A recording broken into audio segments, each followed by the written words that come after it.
Bismillahirrahmanirrahim. Assalamualaikum warahmatullahi wabarakatuh. Alhamdulillahilladzi hadana lihada wa ma kunna linahtadiya laula an hadana Allah. Asyhadu an la ilaha illallah wahdahu la syarika lah wa asyhadu anna Muhammadan abduhu wa rasuluhu la nabiyya ba'dah. Allahumma salli wa sallim ala sayyidina wa maulana Muhammadin ibn Abdillah wa ala alihi wa sahbihi wa mawalah wa la hawla wa la quwwata illa billah, amma ba'du. Rabbi shrah li sadri wa yassir li amri wa hlul 'uqdatam min lisani yafqahu qawli. Rabbi zidna ilman warzuqna fahman, amin ya rabbal alamin.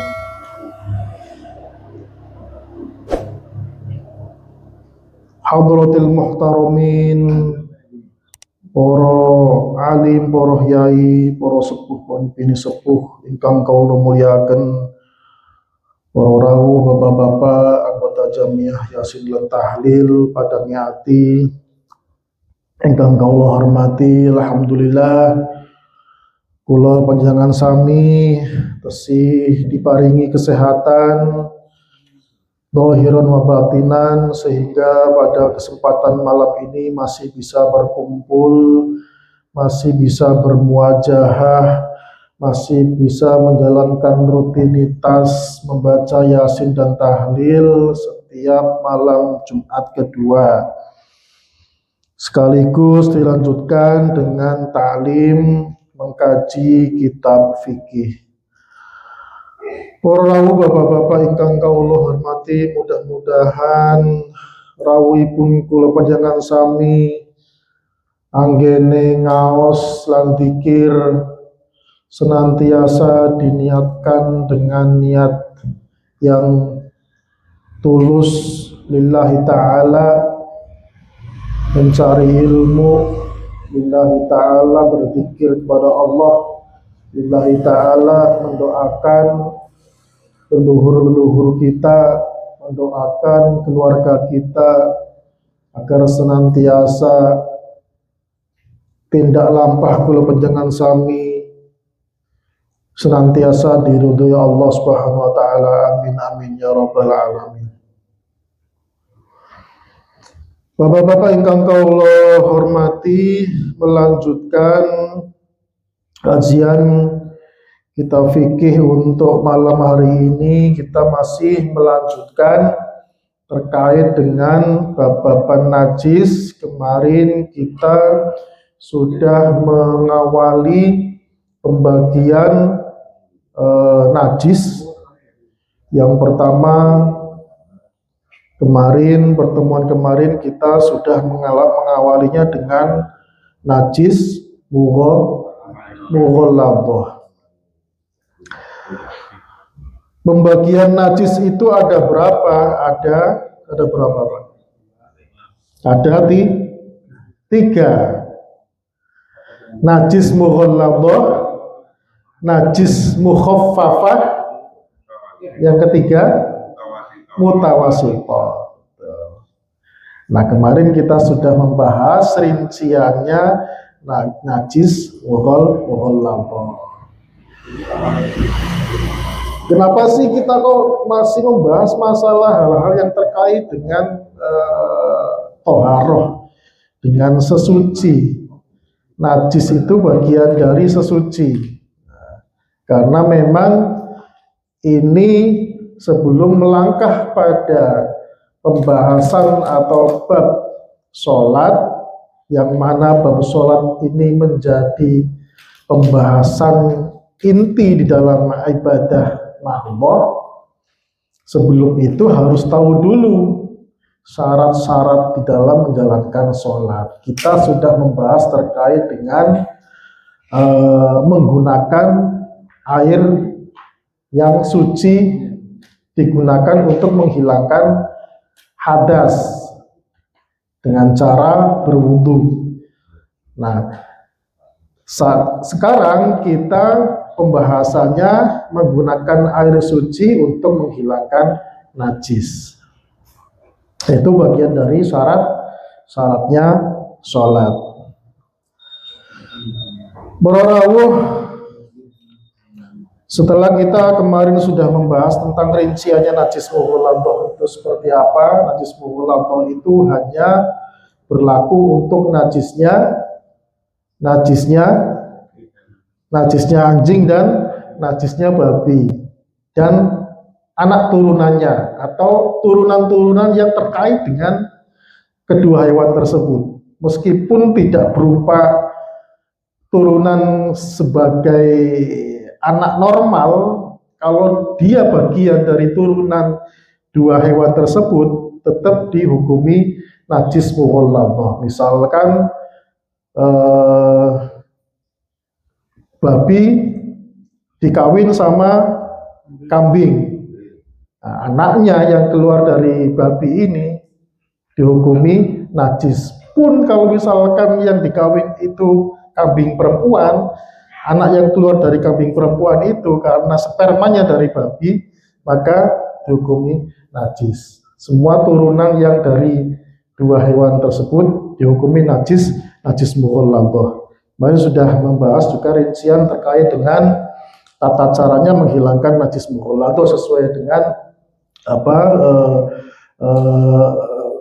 sabdanya Rasulullah SAW ketika mendapatkan atau beliau memberikan sabda, kalau ada wadah yang berisi air kemudian dijilat sama anjing, maka harus wadah tersebut harus dibasuh 7 kali.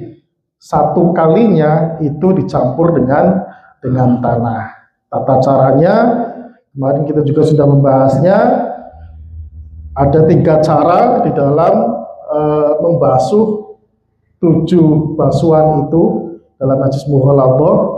Afdolnya itu basuhan dengan tanahnya itu di urutan yang pertama.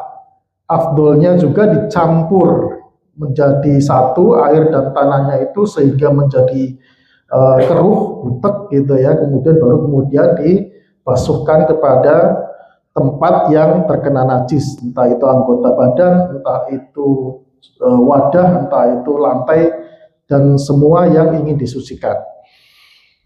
Nah, kemudian selain dicampur juga boleh menaruh tanahnya dulu ke tempat yang terkena najis, baru kemudian disiram air, atau disiram air baru kemudian tanah, itu juga boleh. Jadi ada 3 cara, cuman yang lebih afdal adalah dicampur. Bagaimana kalau kemudian kalau air lumpur, nggak perlu nyampur lagi, itu malah lebih bagus lagi, nggak perlu lagi mencampur 2 unsur tanah sama air, karena sudah jadi lumpur gitu ya, sudah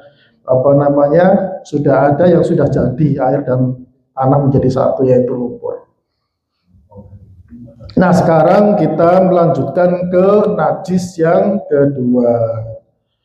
Bismillahirrahmanirrahim. Qala al-muallifu rahimahullah ta'ala wa nafa'ana bihi wa bi'ulumihi fi daraini amin ya rabbal alamin. Bismillahirrahmanirrahim. Atsaniyatu utawi najis kang kapindo an najasatu ikun najis al mukhaffafatu kang bangsa enteng atau kang den entengaken. Yang kedua itu najis mukhaffafah. Sababut tasmiyati bil mukhaffafati, sebab diarani najis mukhaffafah li'anna syari' khaffafa fi hukmiha, karena orang yang membawa syariat, dalam hal ini adalah Rasulullah, itu khaffafa fi hukmiha. Rasulullah itu mengentengkan atau meringankan hukumnya daripada najis tersebut. Wahya allati tatawaffaru fiha arba'atu syurutin. Najis mukhaffafah ini kemudian secara sempurna diketahui najis tersebut dengan 4 syarat. Yang pertama, ayyakuna baula, najis itu harus berupa air kencing atau air seni.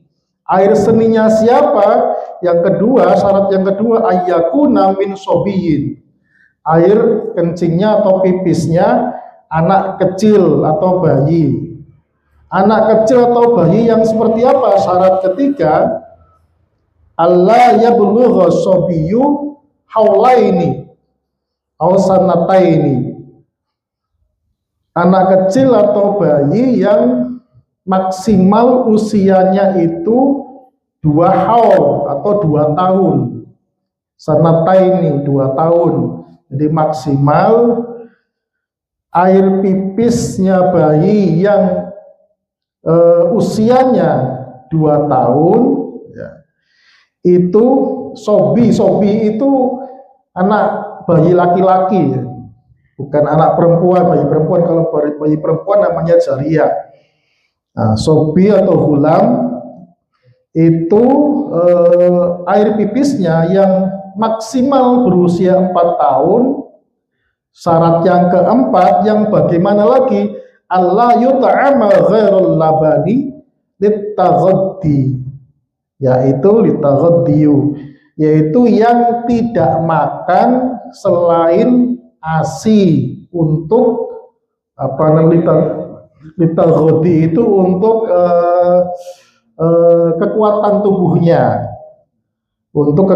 tubuhnya. Jadi 4 syarat ini kalau diurutkan, najis mukhaffafah itu air pipisnya anak kecil atau bayi laki-laki yang maksimal usianya 2 tahun, yang belum makan selain ASI atau air susu ibunya. Sebagai maksud air susu ibunya itu dijadikan kekuatan tubuhnya, artinya nutrisi utama bagi bayi tersebut. Jadi tidak makan yang lainnya selain air susu ibunya sebagai nutrisi utamanya.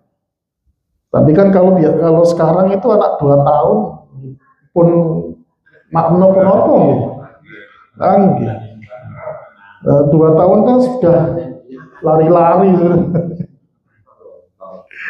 Di zaman dulu mungkin karena makanan itu masih terbatas gitu. Selain air susu ibunya itu masih menjadi nutrisi atau masih menjadi makanan pokoknya bayi ya istilahnya makanan pokoknya bayi itu masih air susu ibunya. Selain itu mungkin hanya sebagai nutrisi tambahan saja. Orang sekarang itu berapa bulan saja sudah dikasih sereal ngoten niku nggih. Nggih. Nah niku pripun? Kalau itu hanya sebagai makanan tambahan saja, bukan menjadi nutrisi utama, artinya masih minum ASI ya, masih minum ASI-nya ibunya itu kan. Air pipisnya itu masih kategori najis mukhaffafah, najis yang ringan. Jadi hanya untuk laki-laki saja, bayi laki-laki saja. Kenapa kok bayi laki-laki saja, bayi perempuan kok enggak itu? Yang pertama memang ini menjadi yang sudah diriwayatkan oleh Nabi Muhammad, yang disampaikan oleh beliau, di mana beliau berkata, yughsalu min baulil jariyah wa yurashu min baulil ghulam. Hadisnya cuma seperti itu. Yughsalu min baulil jariyah wa yurashu min baulil ghulam. Yughsalu itu berarti dibasuh, cara menyucikan baulnya atau pipisnya bayi itu dengan cara disiram. Baulnya siapa? Al-jariyah, bayi perempuan. Jadi kata ngendikan Rasul, kalau bayi itu perempuan, pipisnya itu cara menyucikannya disiram, dialirkan airnya. Tapi kalau itu bayi laki-laki, ghulam, cara menyucikannya itu yurashu, dicipreti cuma sekedar dicepreti saja, nggak masalah, sudah menjadi suci selama ghalabah, selama airnya itu, air cipretannya itu lebih banyak daripada air pipisnya. Nah, itu dawuhnya Rasul seperti itu. Kemudian sama para ulama dijabarkan menjadi lebih detail lagi dan lebih lebih spesifik. Yaitu tadi dengan syarat, ada 4 syarat untuk mengkategorikan najis itu sebagai najis mukhafafah atau najis yang ringan. Fa idza ikhtalla syartun min hadhihi syuruti fa najasatuhu mutawassitatun.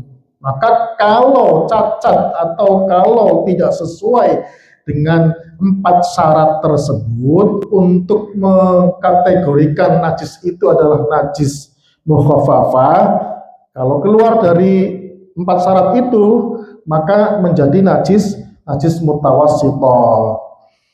Kaifiyatu izalatiha, tata carane ngilangaken najis mukhafafah. Tathuru birashil ma'i, bisa tathuru, bisa suci. Najis mukhafafah itu bisa suci birashil ma'i dengan mencipratkan air. Nyipratkan air alaiha, di atas najis mukhafafah tersebut, ma'al ghalabati, serta ngalindi atau air yang dicipratkan ke tempat atau sesuatu yang terkena pipisnya sobi tadi, anak bayi tadi, itu airnya harus lebih banyak, cipratannya harus lebih banyak daripada pipisnya.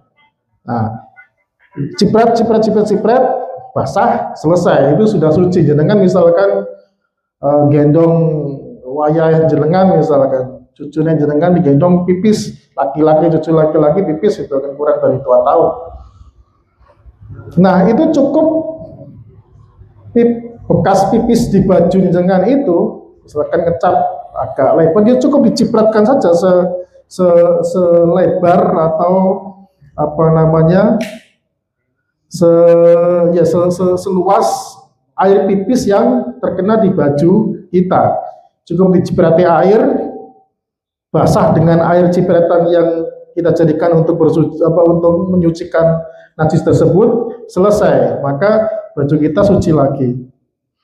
Air yang digunakan untuk menyucikan tersebut, yang untuk nyipratkan tersebut juga harus air yang suci tentunya, bukan air yang mustakmal atau air yang pernah digunakan untuk bersuci. Nah, itu cara menghilangkan najis mukhafafah.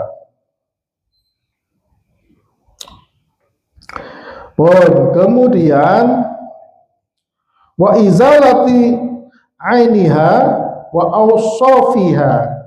Yang penting yang namanya pipis itu mesti ada sifat-sifatnya, ada baunya.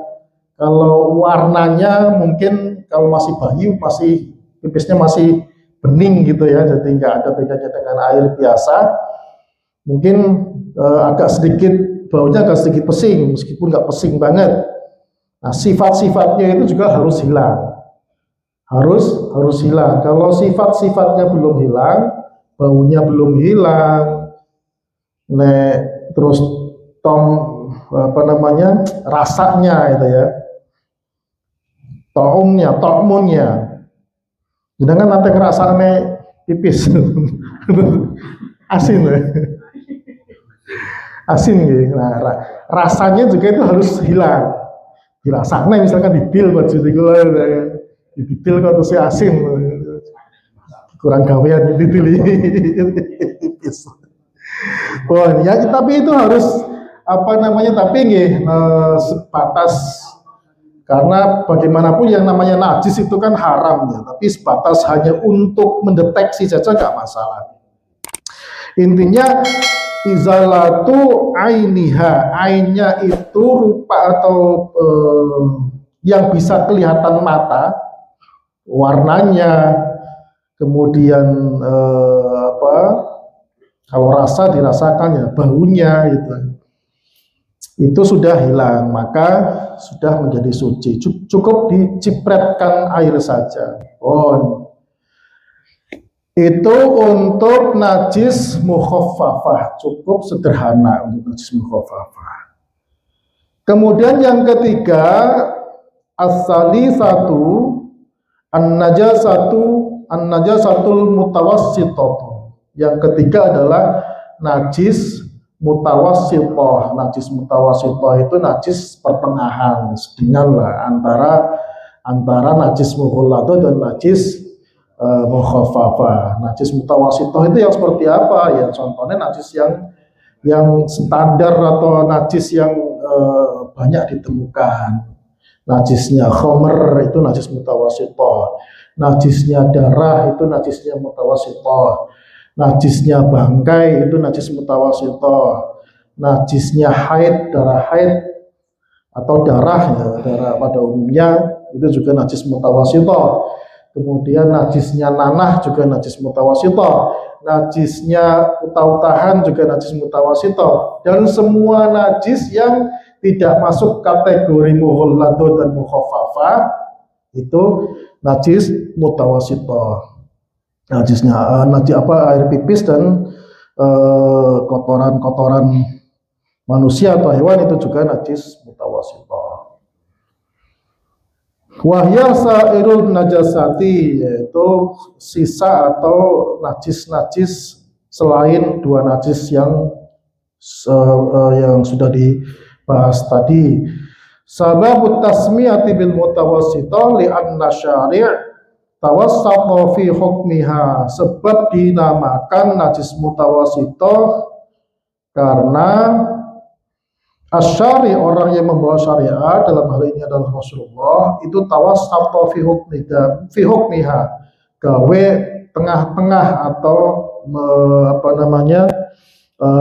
menjadikan najis ini najis secara hukum tengah-tengah. Wa tanqasimu hadhihi najasatu ila qismaini. Najis mutawassithah ini dibagi menjadi dua bagian. Yang pertama, najasatun hukmiyatun. Yang pertama adalah najis yang bersifat hukmiyah. Yang kedua najasatun ainiyatun, najis yang bersifat ainiyah. Ada najis hukmiyah, ada najis ainiyah. Najis hukmiyah itu yang seperti apa? Najis hukmiyah itu wahya allati la launa wala riha wala ta'malaha, yaitu najis yang tidak ada rupanya, tidak ada bentuknya, tidak kelihatan bentuknya, tidak nampak bentuknya, wala riha, dan tidak ada baunya, wala ta'ma, dan tidak ada rasanya bagi najis tersebut. Itu najis mutawassithah yang bersifat hukmiyah. Contohnya seperti apa? Contohnya air pipis yang sudah kering. Misalkan di lantai rumah panjenengan atau di lantai masjid, anak kecil main-main kemudian ada yang pipis. Jenengan tahu tapi nggak sempat bersihkan. Beberapa jam kemudian pipis itu sudah kering.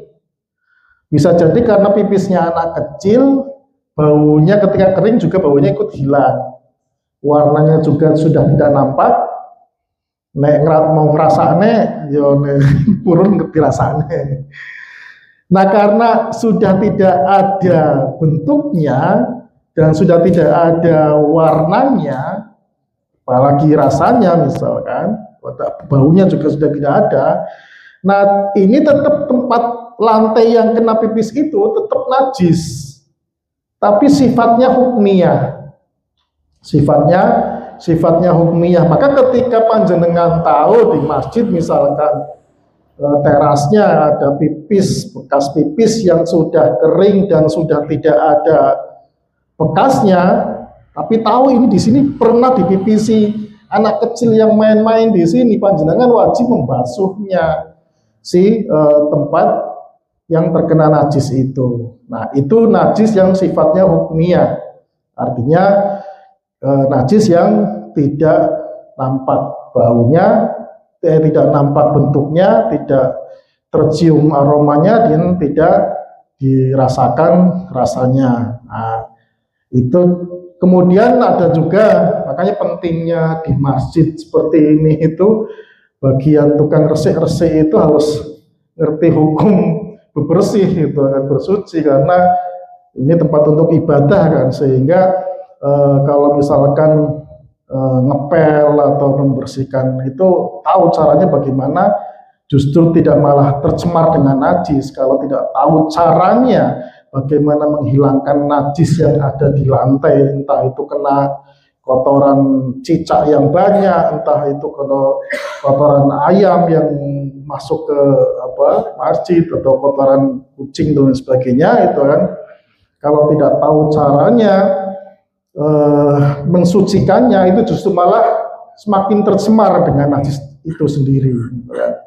Nah, itu makanya najis pertama, najis mutawasito yang bersifat hukmiyah harus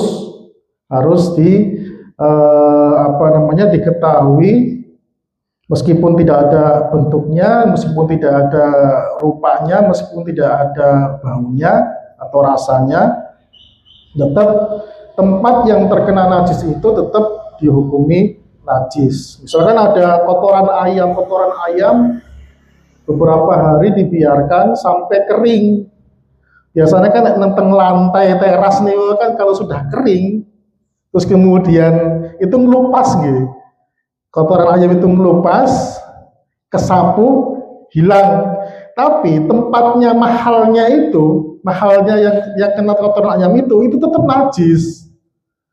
Harus disucikan dengan cara mengalirkan air.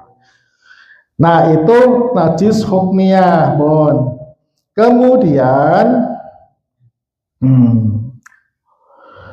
yang kedua, kaifiyatu izalatiha, tata cara menghilangkan najis hukmiyah tadi. Tathuru bijaroyanil ma'i alaiha. Simple cara menghilangkan najis hukmiyah tadi. Cukup diguyur air saja. Misalkan jenengan, oh ini lantai nomor sekian, ini bekas pipis, ini sudah diidentifikasi, sudah diketahui itu kan. Ya sudah, cukup satu lantai itu diguyur satu air aqua, atau nggak usah satu ember, itu cukup air segini saja itu kan, yang penting rata sesuai dengan najis yang lebarnya najis yang terkena di tempat itu sudah suci. Kalau misalkan belum rata, ya pakai tangan untuk meratakannya juga nggak masalah. Yang penting caranya dialirkan airnya, ditumpahkan airnya, dituangkan, kemudian diratakan, selesai. Itu cara membersihkan atau mensucikan tempat yang kena najis yang bersifat hukmiyah. Yang kedua, najasatun ainiyatun, najis yang bersifat ainiyah, itu kebalikannya. Ainiyah itu yang kelihatan mata atau yang ada bentuknya. Najis yang ainiyah ini wahya allati laha launun aw rahun aw ta'mun. Jadi wujudnya ada, rupanya ada, aromanya juga ada, rehnya, kemudian ta'munnya, rasanya juga ada. Kalau tadi pipis rasanya asin, nah itu sesuai dengan rasa dari najis tersebut. Sabab tasmiyati bil aniyah li baqa'i 'ainin najasati fiha wa qila li annaha qad tura bil 'ain. Jadi memang najis ini karena tampak wujudnya, 3 syarat yang ditentukan tadi, tampak, kelihatan, rasanya, bentuknya, dan rasanya, baunya, bentuknya dan rasanya, maka disebut sebagai najis ainiyah. Jadi kelihatan. Kalau tadi hukmiyah itu nggak kelihatan najisnya, kalau nggak tahu sama sekali di situ ada najis, kalau itu sudah, kalau memang misalkan gimana kalau najis hukmiyah itu kita nggak tahu di situ benar-benar ada najis, yaitu sudah wilayah dimaafu atau dimaafkan karena ketidaktahuan kita. Kita kembali ke bab awal tentang najis itu, sesuatu atau najis yang tidak tampak oleh mata kita, tidak kelihatan oleh mata kita, dan kita tidak tahu di situ ada najis, maka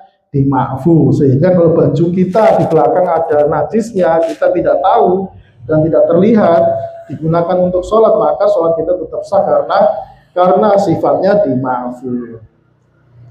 Kalau yang najis hukmiyah ini kita tahu di situ ada najis, cuman karena belum sempat membersihkan, baru tahu kemudian sudah hilang. Nah, tetap kita harus membersihkannya, menyucikannya karena di situ kategorinya masih kategori najis. Yang kedua, najis ainiyah. Najis mutawasithah yang bersifat ainiyah itu kebalikannya. Jadi bentuknya ada, ya kelihatan mata, darah ya kelihatan darah, kotoran ayam kelihatan kotoran ayam, ataupun air kencing juga kelihatan ada air kencingnya. Nah, kaifiyatu izalatiha, bagaimana tata cara menghilangkannya? Ghusluha bil ma'i hatta tazula awsofuha. Tata caranya sama membasuh. Jadi membasuh najis itu dengan air sampai sifat-sifatnya itu hilang, yaitu launnya, rupanya, warnanya, baunya, rasanya itu hilang. Cara basuhnya seperti apa? Nah, ini yang sering kalau tidak tahu cara mempraktekkannya dalam membasuh najis ini, justru malah najis itu menyebar kemana-mana. Contoh misalkan di teras masjid ini ada kotoran ayam. Cara membersihkannya, hilangkan dulu ainnya. Bentuknya najis tersebut, kotorannya itu dihilangkan pakai tisu atau pakai serbet gitu. Dihilangkan dulu sampai kering. Hilangkan. Baru kemudian ini sudah menjadi najis yang sifatnya hukmiyah. Kalau bentuknya sudah tidak ada, hilangkan gitu ya, dan kering gitu kan. Tapi meskipun dia masih ada aromanya atau ada, nah baru kemudian dialirkan air, disiram air. Nah itu najisnya nggak menyebar. Tapi kalau cara membersihkannya masih ada ain najisnya, masih ada wujud najisnya, kemudian panjenengan ngambil air satu ember disiram biur, najisnya tidak hanya di situ saja, tapi juga menyebar ke seluruh lantai. Nah, itu yang sering kita tidak memperhatikan ke situ.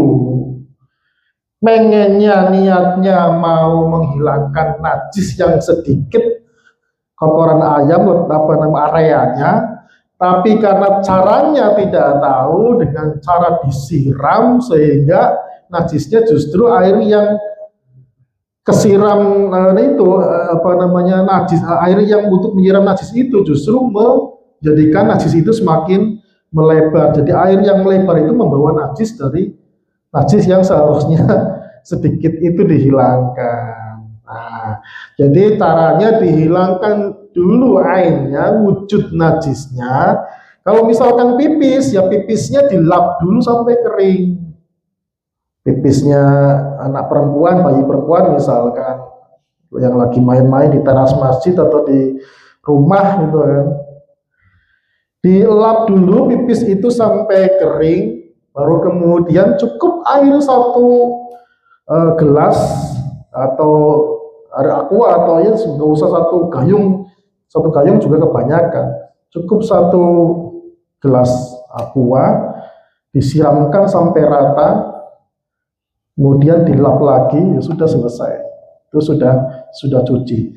Makanya kalau mau ngepel masjid atau mau ngepel rumah gitu ya, biar suci gitu ya lantainya, kan mesti rumah kita itu kadang ada tai cicak, tai tokek gitu kan, berserakan di lantai gitu sampai kering gitu. Itu dibersihkan dulu Pak, satu-satu Pak, atau disapu dulu. Kalau air kotoran cicakan kering, dia tinggal disapu saja selesai. disapu dulu. Kalau biasanya kotoran cicak itu yang kadang melebar-lebar gitu, atau ayam di teras gitu, dibersihkan dulu kotoran-kotoran itu pakai tisu, pakai lap gitu ya. Baru kemudian diguyur pakai air suci gitu kan. Itu sudah mahalnya atau tempatnya itu lantainya sudah suci, baru dipel. Jangan ada kotorannya, jangan ambil pel disiram, ya semakin mana-mana najisnya. Jadi hilangkan dulu najisnya. Nah, ini penting di masjid pun seharusnya yang diberi pekerjaan membersihkan masjid itu harus tahu yang seperti ini.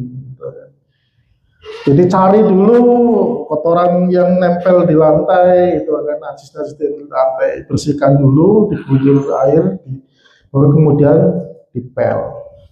Sehingga nanti lap pelnya, kain pelnya itu juga tidak terkontaminasi najis. Kalau kain pelnya sudah terkontaminasi najis, ya otomatis najisnya tidak hanya di tempat satu itu, tapi juga sudah menyebar ke seluruh lantai masjid. Nah itu najis mutawasito yang bersifat hukmiyah dan yang bersifat ainiyah. Wa idza lam tazulil najasatu bi khuslatin wahidatin. Kalau najisnya tidak bisa hilang dengan cara basuh sekali, maka wajib ziyadatul khuslatin tsaniyah. Wallahu a'lam bishawab. Nanti kita bahas ke pertemuan berikutnya untuk bagaimana kalau najisnya itu dilap sekali kok masih tidak hilang. Nah, ini pembahasan nanti diselesaikan untuk pertemuan berikutnya. Terakhir untuk bab najis nanti pertemuan di kedua berikutnya membahas tentang mengusap khufain, sepatu. Mawon mudah-mudahan manfaat. Monggo sareng-sareng ditutup majelis menika kalian wawasan sholawatipun kul.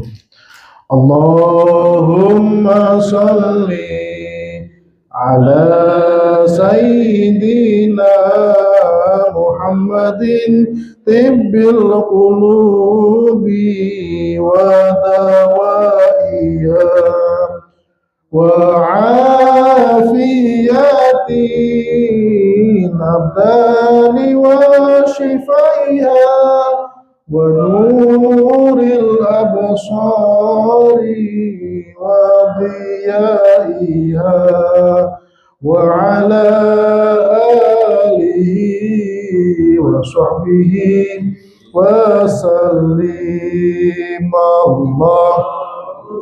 Sholli ala sayyidina Muhammadin tibbil qulubi wa dawaiha wa afiyati al-abdani wa shifaiha wa nuril absari wa diyaiha wa ala alihi wa sahbihi wa sallim. Allahumma ala sayyidina Muhammadin tibbil qulubi wa dawaiha wa afiyati al-abdani wa shifaiha wa nuril absari wa diyaiha wa ala alihi wa sahbihi wa sallim. Kirang langkungipun nyuwun pamunten. Wallahul muwaffiq ila aqwamit thoriq. Assalamualaikum warahmatullahi wabarakatuh. Monggo ingkang badhe tanya jawab.